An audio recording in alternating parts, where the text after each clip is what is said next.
Assalamualaikum warahmatullahi wabarakatuh. Berjumpa lagi dengan acara Tadarus Ramadan yang merupakan kerjasama Cokro TV dan Pergerakan Indonesia untuk Semua PIS. Bersama saya, Guntur Romli. Kali ini kita akan membahas soal kekerasan yang sering diatasnamakan agama. Apakah benar agama itu mengajarkan kekerasan? Apakah kekerasan itu inheren dengan ajaran agama? Apakah hanya agama yang bisa dikaitkan dengan kekerasan? Ini pertanyaan yang mungkin ada di sekitar kita dan saya akan mengajak penonton Cokro TV untuk membahas dengan Habib bin Sohib. Assalamualaikum, Bib. Waalaikumsalam.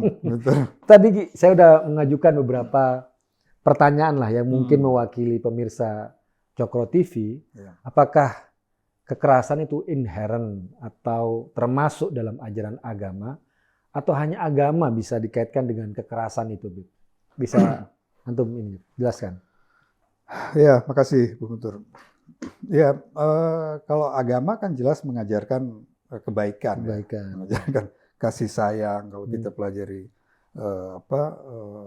sejarah para nabi, ya. Semuanya mengajarkan kasih sayang. Nah, kemudian ketika itu faktanya terjadi kekerasan yang mengatasnamakan itu, ya berarti kan ini yang mensalah tafsirkan, menyalahpahami ajaran agama. Ya. Jadi tidak bisa kemudian dikatakan bahwa agama mengajarkan kekerasan. Terbukti bahwa agama yang sama dan kitab suci yang sama yang dibaca oleh dua orang yang berbeda atau dua kelompok yang berbeda bisa menghasilkan output yang berbeda. Yang satu mempromosikan kasih sayang, perdamaian. Yang satu mempromosikan atau melancarkan kekerasan. Berarti bukan pada sumbernya salahnya, tapi pada interpretasinya masing-masing. Itu yang saya lihat begitu. Misalnya Al-Quran yang dibaca ditafsirkan oleh ISIS dengan Al-Quran yang dibaca ditafsirkan oleh Prof. Quraish Shihab, outputnya berbeda. Berbeda, ya. Jadi intinya itu bukan pada agama itu sendiri, bukan pada sumber ajaran itu sendiri. Ya. Banyak hal yang menyebabkan terus orang berbeda begitu kan. Jadi bukan pada sumbernya. Nah, sering kita melihat misalnya soal kekerasan itu kan menarik kalau dikaitkan dengan agama. Kalau menurut antum tuh apa hanya agama yang bisa dikaitkan dengan kekerasan, tindakan-tindakan kekerasan itu? Ya jelas tidak, karena kekerasan bisa atas nama apa aja ya, atas nama kefanatikan suku, etnis, ya fasisme dan fasisme. Kekerasan ideologi. Politik, ekonomi, banyak hal yang kekerasan mengatasnamakan segala hal. Jadi artinya itu sepertinya itu memang semacam ini ya, basic sifat manusia masyarakat itu yang ingin seperti menaklukkan yang lain. Jadi bukan bersumber dari satu teks tertentu gitu saya pikir. Tapi kalau terinspirasi bagaimana, Bib? Ya, terinspirasi berarti kan pada penafsirannya. Pada penafsirannya. Sekarang begini, Bung Guntur.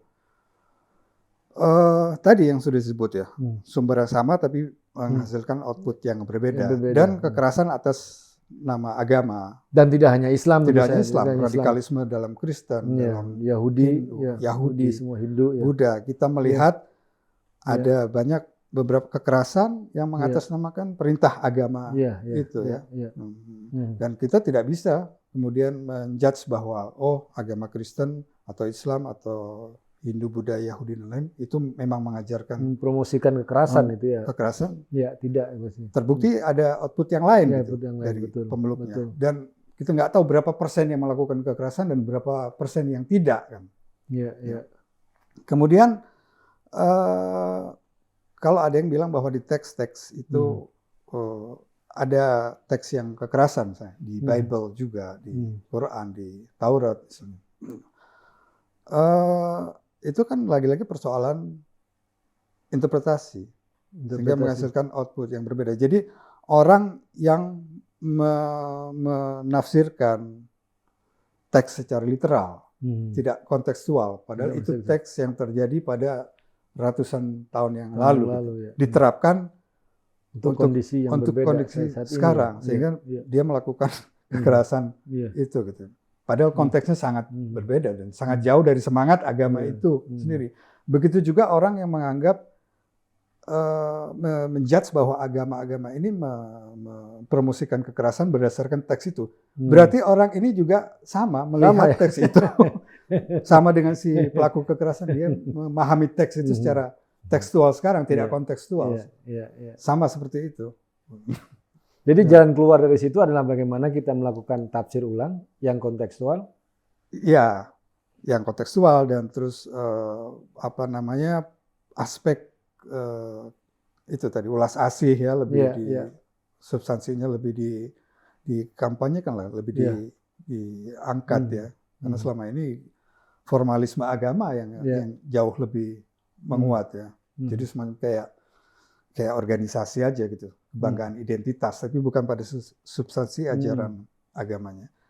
Dan itu juga tidak bisa apapun itu ya, meskipun ada tadi yang kekerasan dilakukan agama yang orang mengklaim karena teks itu sangat terbantahkan. Karena misalnya Nazi Jerman atau Ku Klux Klan atau Pol Pot kan tidak ada kitab sucinya. Mereka tidak memiliki kitab suci, tapi toh melakukan kekejaman-kekejaman. Ya. Lalu misalnya bom bunuh diri misalnya. Itu waktu zaman Perang Dunia II Pasifik, pasukan kamikaze Jepang. Gitu. Bahkan yang belum terlalu lama di Sri Lanka itu, ketika Macan Tamil. Macan Tamil ya. Itu bom bunuh dirinya jauh berkali-kali lipat dari yang dilakukan oleh orang yang termotivasi lah katakan oleh agama. Berarti kan persoalannya bukan agama atau enggak, tapi memang ada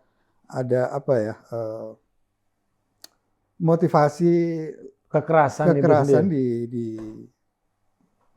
atau ada keinginan juga menaklukkan soal politik, soal kekuasaan. Iya, semacam itu warisan tribalistik itu. Itu dia.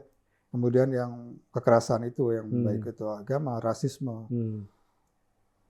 Islamofobia, semuanya itu berangkat dari itu, dari warisan otak tribalistik kita yang memandang lawan itu sebagai ancaman, sang lian itu sebagai ancaman, sebagai yang harus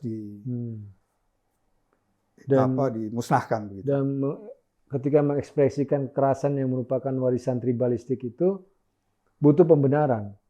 Agama, ideologi, nasionalisme, betul.